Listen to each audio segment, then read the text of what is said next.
तो जैसा कि कल हमने डिस्कस किया था पिछले लेक्चर में, रिप्रेजेंटेशन ऑफ सेमीकंडक्टर को कैसे शो किया जा सकता है। तो यहाँ से एक एन टाइप सेमीकंडक्टर है और अपने पास पी टाइप है। ओके, एन टाइप सेमीकंडक्टर में क्या है कि जो मेजॉरिटी ऑफ इलेक्ट्रॉन्स है उसकी टेंडेंसी है, जो पेंटावेलेंट एटम है उनकी टेंडेंसी है कि इलेक्ट्रॉन को डोनेट करे और ये इलेक्ट्रॉन को डोनेट करके यहाँ पर पॉजिटिव आयन बना लेते हैं, इसलिए इसका रिप्रेजेंटेशन पॉजिटिव आयन से करते हैं। पी टाइप का क्या है कि ये इलेक्ट्रॉन एक्सेप्ट करता है और इलेक्ट्रॉन को एक्सेप्ट करके ये क्या हो जाते हैं, नेगेटिव आयन बना लेते हैं। तो N type semiconductor positive ion बनाते हैं, P type semiconductor negative ion बनाते हैं, इसलिए रिप्रेजेंटेशन इसका प्लस और माइनस के टर्म में किया है। फिर जब हम जंक्शन बनाते हैं, यहाँ पर एक जंक्शन फ्रेम करते हैं, तो जंक्शन के पास के जो एटम्स हैं ये एक दूसरे से कोवेलेंट बॉन्ड बना लेते हैं और यहाँ पर क्या होती है कि एक क्रिस्टलाइन कॉन्टिन्यूटी, क्रिस्टल की कॉन्टिन्यूटी बन जाती है और एक रीजन क्रिएट हो जाता है नियर द जंक्शन, जिस रीजन में कि कोई भी फ्री चार्जेस नहीं होते हैं, इसलिए उस रीजन को कहा जाता है डिप्लीशन रीजन। और जंक्शन पे क्या है, होल पी साइड में और इलेक्ट्रॉन एन साइड में कंबाइन हो रहा है और कोवेलेंट बॉन्ड फॉर्म हो रहा है।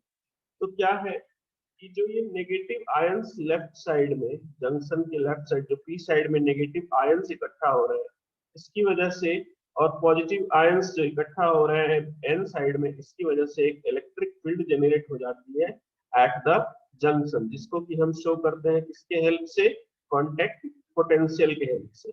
आप देखो ये पोलैरिटी पूछी जाती है कि वी नॉट की पोलैरिटी कैसी होगी, तो पी साइड में नेगेटिव एन साइड में पॉजिटिव। ओके, ये इंड्यूस्ड पोटेंशियल है, इसकी वैल्यू बहुत ही कम होती है। वी नॉट को कॉन्टेक्ट पोटेंशियल कहते हैं due to accumulation of charges on P side and N side. उसके बाद हमने यहाँ पर ये देखा था कि अगर ये कॉन्टेक्ट पोटेंशियल डेवलप हो गया तो जो मेजॉरिटी है पी साइड में और जो मेजॉरिटी है एन साइड में, ये जंक्शन को खुद ब खुद क्रॉस नहीं कर सकते हैं। इस इस कैरियर को क्रॉस करने के लिए पहले जो फील्ड इस डायरेक्शन में है डेवलप, इसको सप्रेस करना पड़ेगा और उसको सप्रेस करने के लिए एक्सटर्नल फील्ड हमें अप्लाई करना होगा उसके उल्टे डायरेक्शन में। इसलिए आप देखो कि हमने यहाँ पर बैटरी लगाई तो ये मेजॉरिटी कैरियर सब क्रॉस कर रहे हैं जंक्शन। तो यहाँ से नेट करंट जो है हमें क्या मिलेगा, net current we will be getting with the help of what, the new electron as well as the hole. उसके बाद डिप्लीशन रीजन में कोवेलेंट बॉन्ड होते हैं, आयन होते हैं, दोनों इमोबाइल होते हैं, वी नॉट को इंड्यूस्ड वोल्टेज कहा जाता है। फिर यहाँ पर ये ग्राफ मैंने आपको कहा था, इस ग्राफ को एक्सप्लेन करते हुए कि यहाँ पर ये बैरियर किसके लिए है, ये बैरियर नेगेटिव है क्योंकि यहाँ पर नेगेटिव पोलैरिटी है, फिर ये पॉजिटिव है क्योंकि राइट साइड में पॉजिटिव पोलैरिटी है। और फिर चार्ज कॉन्सेंट्रेशन भी आप देखोगे कि लेफ्ट साइड में नेगेटिव आयन का बना है क्योंकि लेफ्ट साइड में हमने पी टाइप कंसीडर किया है। पी टाइप में आयन नेगेटिव हो जाते हैं और एन टाइप में आयन पॉजिटिव हो जाते हैं, इसलिए चार्ज कॉन्सेंट्रेशन को, चार्ज डेंसिटी को पॉजिटिव और नेगेटिव करके शो किया है। फिर ये कुछ इंपॉर्टेंट पॉइंट्स थे, ये पॉइंट्स आपको देखने हैं, समझने हैं, लिख के रखने हैं। उसके बाद फिर फाइनली हमने देखा था कि ये जो जंक्शन होता है ये माइक्रोमीटर के थिकनेस का होता है। जंक्शन के माइक्रोमीटर के थिकनेस के होने की वजह से अब चाहे कितना भी छोटा वोल्टेज आप अप्लाई करो, even 0.3 volt of battery will be producing a huge amount of electric field, huge value of electric field। तो इलेक्ट्रिक फील्ड जितनी ज्यादा होगी उतने ज्यादा एक्सलरेशन मिलेंगे चार्ज कैरियर को। आपको ये चीज पता है, QE/m is the acceleration of any charge particle in an electric field। तो ये चीजें हमने कल देखी थी। उसके बाद हम आज स्टार्ट करेंगे कुछ एक इंपॉर्टेंट पॉइंट्स हैं। तो पीएन जंक्शन की बात करते हैं और अब बायसिंग की बात। हम आपको थोड़ा सा यहाँ पर इंट्रोड्यूस करते हैं एक दो शब्द। जो कि as an engineer you must know, और डॉक्टर को थोड़ी बहुत जानकारी होनी चाहिए। तो इसके लिए जैसे कि मैं बोलूं बायसिंग, तो बायसिंग का मतलब होता है अप्लाइंग डीसी। जब हम बायसिंग की बात करते हैं, अप्लाइंग सोर्स, सोर्स मतलब मेनली बैटरी के अप्लाई करने की बात करते हैं। Mainly we talk about the battery, ठीक है। तो बायसिंग की जब बात होगी तो हमें क्या करना है, समझ जाना है कि यहाँ पर बैटरी के एप्लीकेशन की बात हो। तो बायसिंग देखो दो तरीके से की जाएगी। जैसे कि ये मान लो अपने पास एक पीएन जंक्शन है, ओके, और थोड़ा सा मैं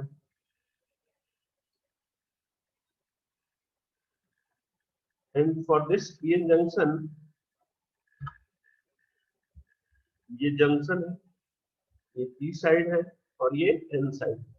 इसकी बायसिंग होगी तो एक बार आप बैटरी को ऐसा लगाओगे, ऐसा कनेक्ट करोगे बैटरी को, और दूसरी बार आप क्या कर सकते हो, ये आपका फर्स्ट कंडीशन हो सकता है बैटरी कनेक्ट करने का कि मैं पी को पॉजिटिव पोलैरिटी दे दूं और एन को नेगेटिव पोलैरिटी दे दूं।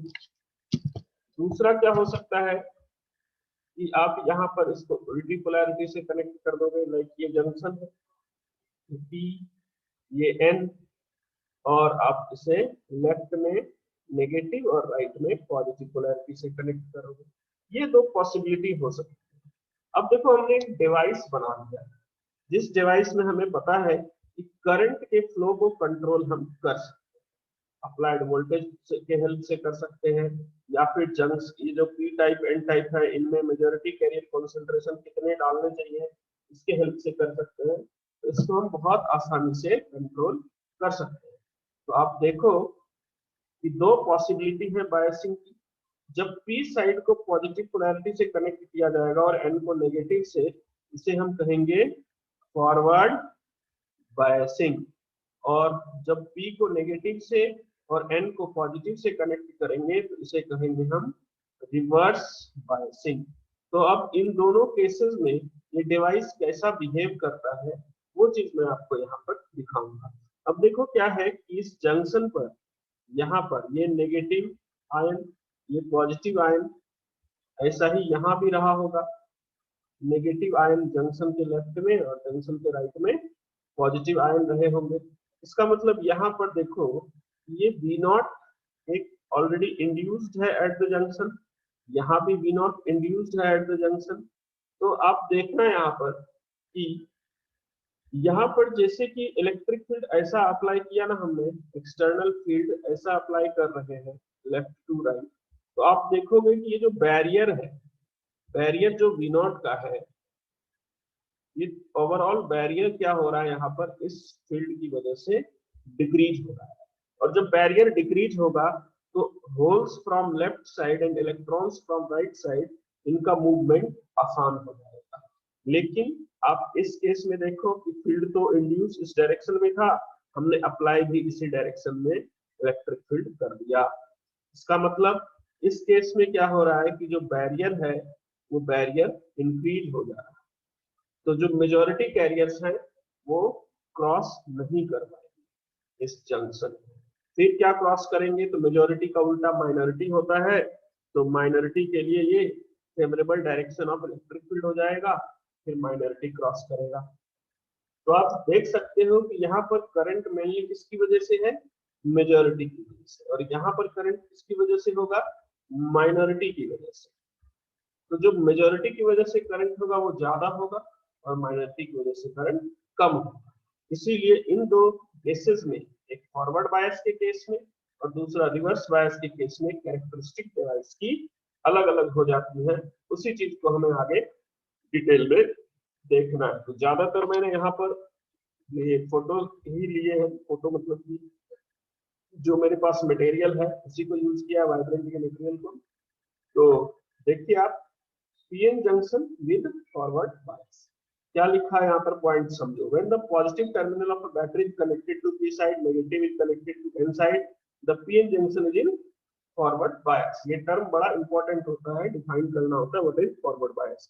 ई को पॉजिटिव एन को नेगेटिव दिया तो ये फॉरवर्ड बायस हो गया। अब जब फॉरवर्ड बायस में हम कनेक्ट कर रहे हैं, एक अमीटर लगा दिया यहाँ पर चेक करने के लिए कि कितने करंट है, तो ये देखा गया कि फॉरवर्ड बायस में करंट किस ऑर्डर का हमें मिल रहा है, मिली एम्पियर के ऑर्डर का मिल रहा है। आप देख सकते हो कि मिली एम्पियर के ऑर्डर का यहाँ पर अमीटर लगाया गया है और देखेंगे आप कि मेजॉरिटी को क्रॉस करता हुआ दिखाया जा रहा है। अब इसके इंपॉर्टेंट पॉइंट्स देखिए।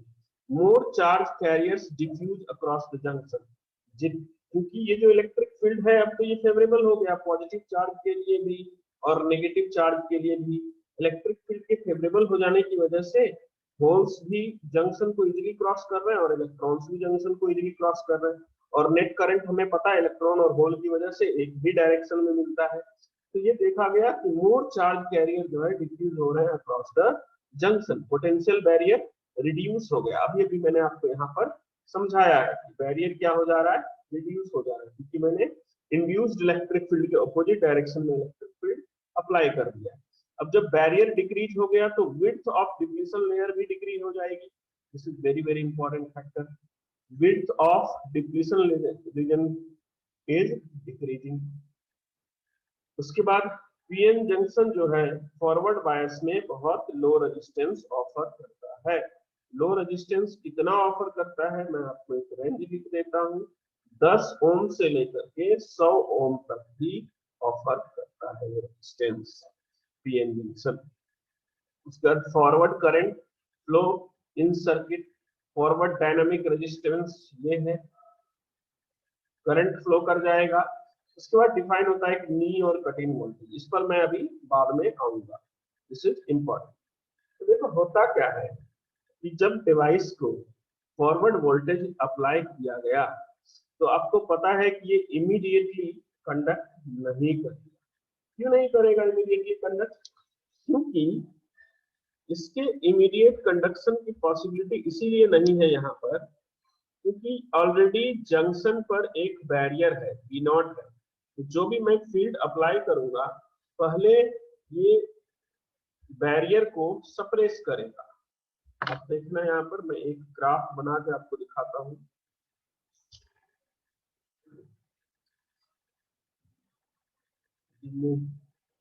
few seconds।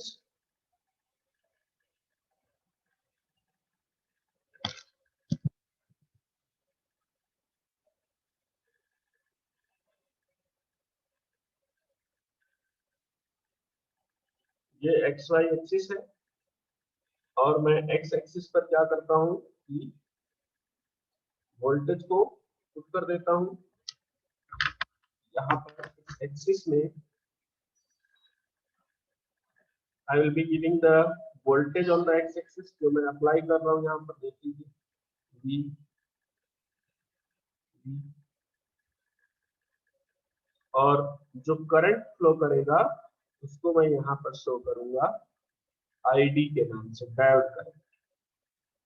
पीएन जंक्शन इसको डायोड कहा जाता है, आगे आगे लिस्ट करते चलेंगे धीरे धीरे। तो क्या होगा कि जैसे आप वोल्टेज बढ़ाओगे तो 0 वोल्टेज पर तो ये कंडक्ट करेंगे नहीं, आपने थोड़ा वोल्टेज बढ़ाया ये कंडक्ट नहीं हुआ, फिर आपने धीरे धीरे ये वोल्टेज बढ़ा के देखा कि जैसे जैसे मैं वोल्टेज बढ़ा रहा हूँ अब थोड़ा थोड़ा करंट आ गया और फिर ये करंट आता आता ये ऐसा करके sharply higher value of current आपको यहाँ पर फ्लो करता हुआ। तो आप सोचो एक सेकेंड ध्यान से कि इस रीजन में करंट क्यों नहीं आ रहा, why we are not getting current in this region? क्योंकि इस रीजन में हमने जो ऑलरेडी इंड्यूस्ड इलेक्ट्रिक फील्ड है पहले उसको तो सप्रेस करो, उसके बाद जब इलेक्ट्रिक फील्ड एक्सीड होगी तब जाकर के करंट यहाँ पर आपको फ्लो करता हुआ दिखेगा in the graph. You will find current flowing in the graph. तो यहाँ से ये जो वोल्टेज है इसी को कहते हैं हम नी वोल्टेज, नी वोल्टेज या फिर इसको कहा जाता है threshold voltage, SHOLD। Threshold voltage. इसका मतलब ये होता है कि कम से कम इतना वोल्टेज दो ताकि ये डिवाइस कंडक्ट कर सके। मतलब minimum forward voltage required for the device to start supporting the flow of current। Minimum voltage, इसको नी वोल्टेज, उसी के बारे में यहाँ पर लिखा है। आप देखो नी वोल्टेज, यहाँ से ये जो नी वोल्टेज है, नी होता है ना, ये सिंबल आपने यूज किया होगा फ्रीक्वेंसी के लिए, वही सिंबल यहाँ पर वी के सबस्क्रिप्ट में लगा देते हैं और इसको नी वोल्टेज, या फिर आप ऐसा लिख सकते हो थ्रेशोल्ड वोल्टेज। जर्मेनियम के लिए होता है ये वैल्यू 0.3 वोल्ट, क्योंकि जर्मेनियम के पास जो चार्जेस है वो इतने ही कांटेक्ट पोटेंशियल जेनरेट करते हैं, और ये 0.7 वोल्ट होता है इसके लिए सिलिकॉन। ये आपको याद रखने की। आप देखो ग्राफ यहाँ भी वैसा ही बनाया गया है जैसा मैंने बनाया था स्टार्टिंग में। यहाँ पर थोड़े डिस्टेंस तक ये कंडक्ट करता हुआ नहीं दिख रहा है। और ये जो ग्राफ मैंने बनाया है यहाँ पर, आप देखना कहीं भी किसी भी अच्छे बुक में अगर आप देखोगे, ये आपको 1 वोल्ट से ज्यादा नहीं होगा।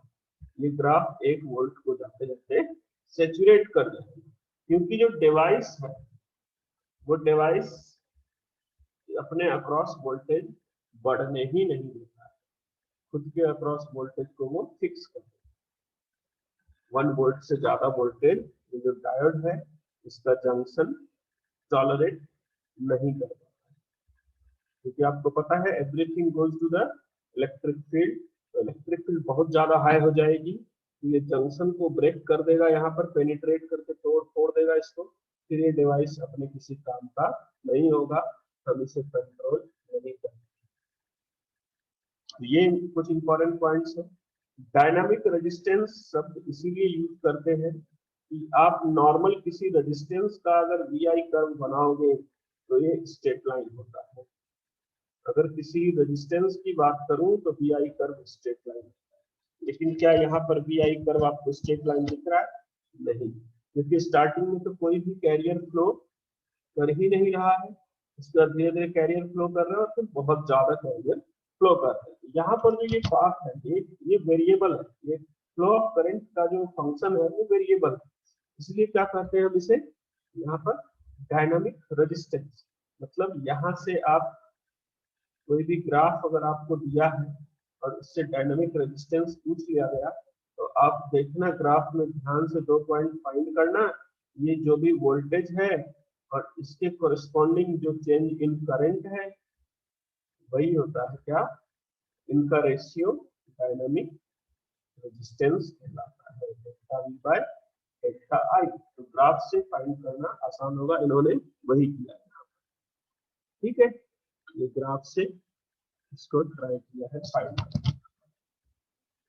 तो डायनामिक रेजिस्टेंस शब्द का भी मतलब आपको समझ में आ गया होगा। उसके बाद देखो इसमें जो करंट फ्लो करता है, ये करंट बड़ा ही इंपॉर्टेंट है। डायोड में जो करंट फ्लो करता है इसको प्रैक्टिकली इन्होंने साइंटिस्ट लोगों ने यहाँ से कंक्लूड करके एक इक्वेशन दिया है कि करंट तो स्ट्रेट लाइन में फ्लो नहीं कर रहा है, जो करंट फ्लो करता है उसकी वैल्यू इन्होंने बताई है आई not e to the power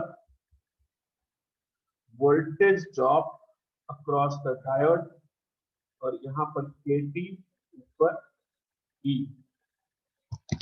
KT into minus sign यहाँ पर नीचे 1।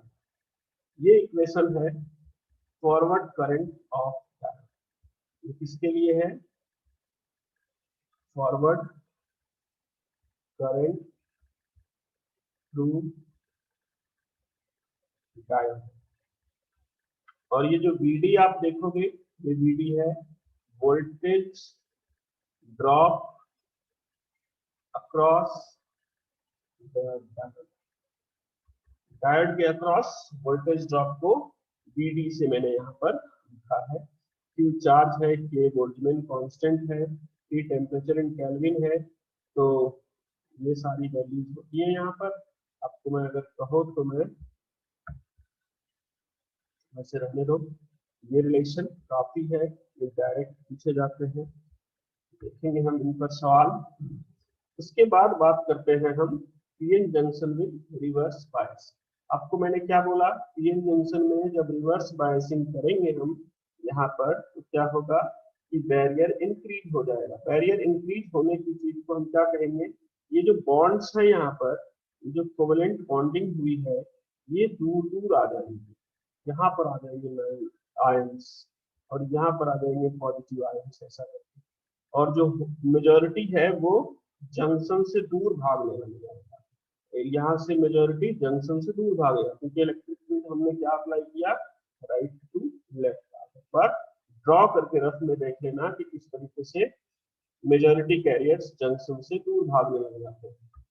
तो यहाँ पर वही शो किया गया है, आप देखो मेजॉरिटी को जंक्शन से दूर करता हुआ। इस लाइन को पढ़ता हूँ मैं, when the positive terminal of a battery connected to the N side, उल्टा कर दिया कनेक्ट। अब देखो एन साइड को पॉजिटिव टर्मिनल, बी साइड को negative terminal. And the negative terminal is connected to the B side, holes in the p region are attracted towards the negative terminal and the electrons in the n region are attracted towards the positive terminal। जिस वजह से क्या हो रहा है कि depletion layer increase हो जा रहा है, रिवर्स बायस में पोटेंशियल बैरियर इंक्रीज हो जा रहा है।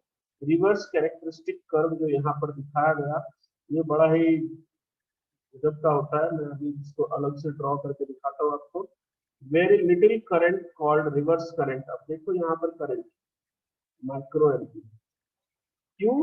क्योंकि करंट किसकी वजह से है यहाँ पर। अब देखो ये मेजॉरिटी मतलब होल और इलेक्ट्रॉन तो जंक्शन क्रॉस कर नहीं रहे, majorities are not crossing the junction, लेकिन यहाँ पर रिवर्स बायस होने की वजह से minority will be crossing the junction very easily.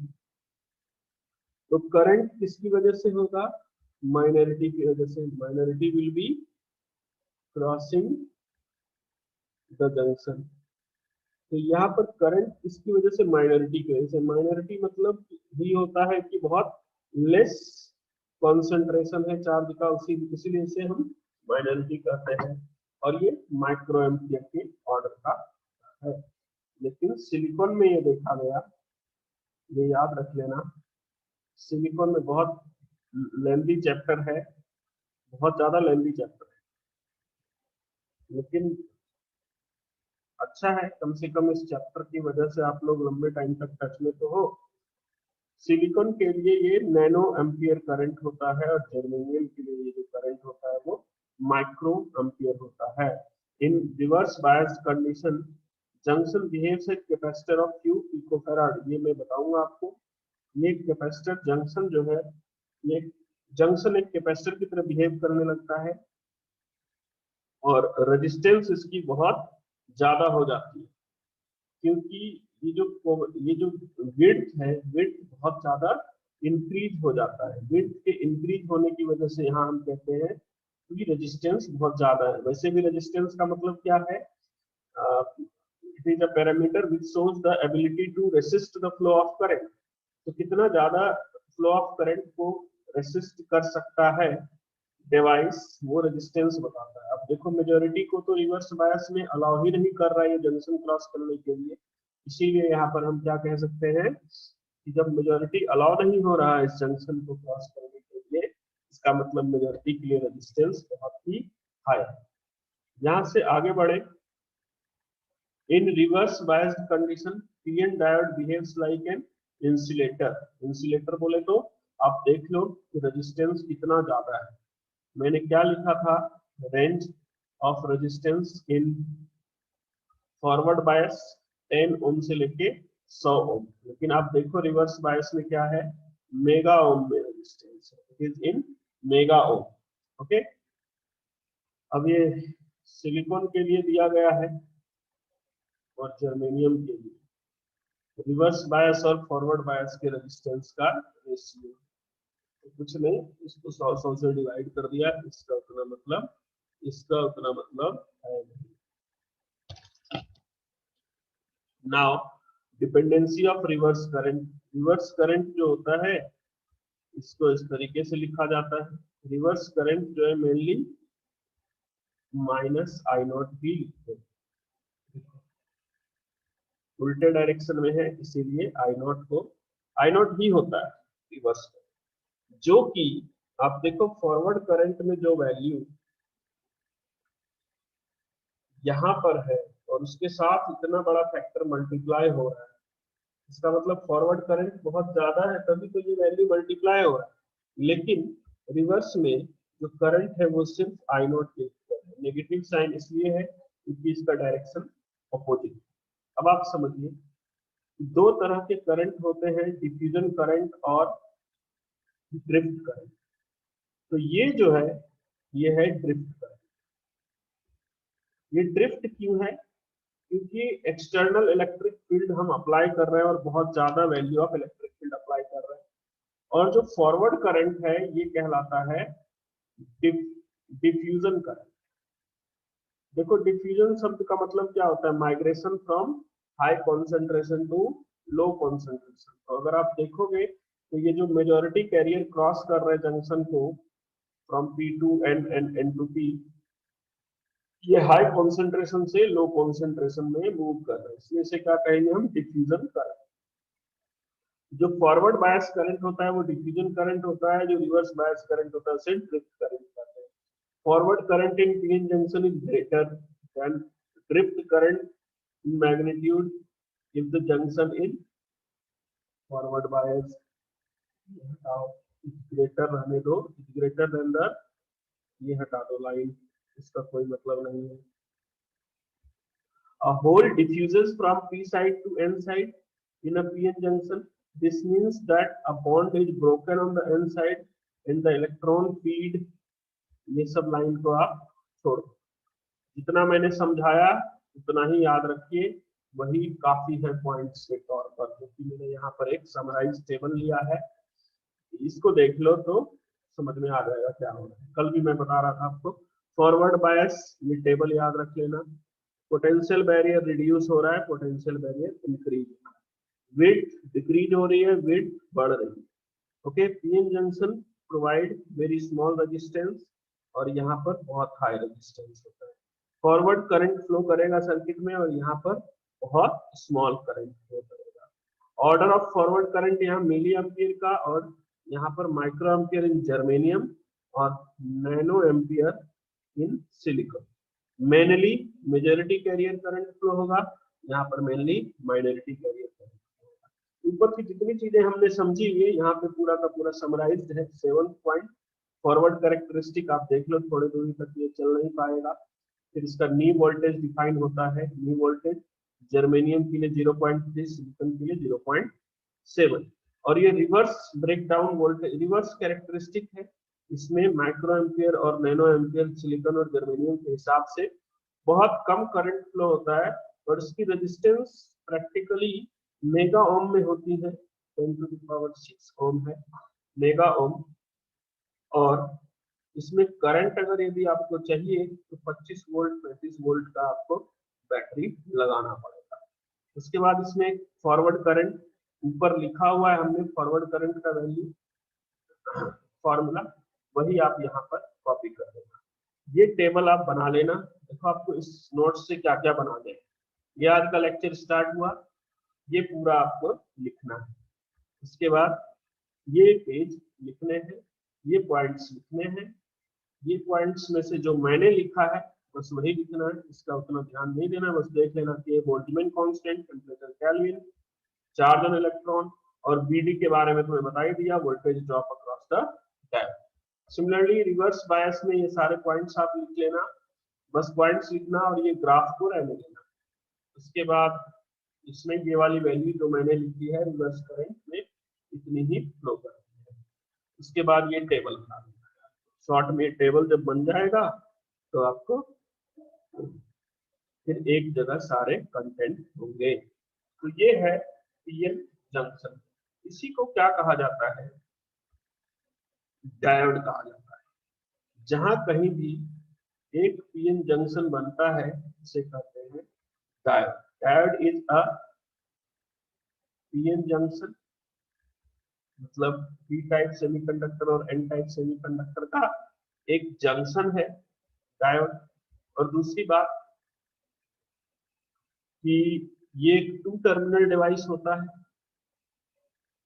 To terminal device होता है। इसके सिंबल होते हैं, डायोड का जो सिंबल है वो एक एरो की तरह होता है, ऐसा करके ये सिंबल हो गया, दिस इज द डायोड। ये सिंबल है डायोड का। जैसा रेजिस्टेंस हम इस तरीके से बनाते हैं, कैपेसिटर ऐसा बनाते हैं, इंडक्टर ऐसा, वैसा ही ये जो डिवाइस है ये इसका सिंबल।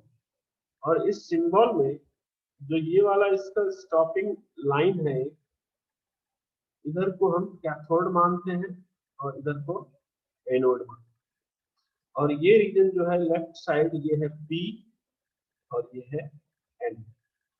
इसका मतलब अगर मैं डायोड को ऐसा उल्टा बना दूं तो ये क्या होगा, एन होगा और ये पी होगा। ये कहने की बात है नहीं, बस वैसे ही मैंने यहाँ पर आपको बता दिया। तो ये सिंबल है डायोड का। डायोड के जो कैरेक्टरिस्टिक हमने देखे, वो डायोड का दो कैरेक्टरिस्टिक है। एक प्रैक्टिकल डायोड का, प्रैक्टिकल डायोड का कैरेक्टरिस्टिक जो हमने यहाँ पर बनाया है, ये आपको मैं दिखा दूं। ये जो कैरेक्टरिस्टिक है डायोड का, ये प्रैक्टिकल है। एक बार मैं इसको यहाँ से कॉपी कर,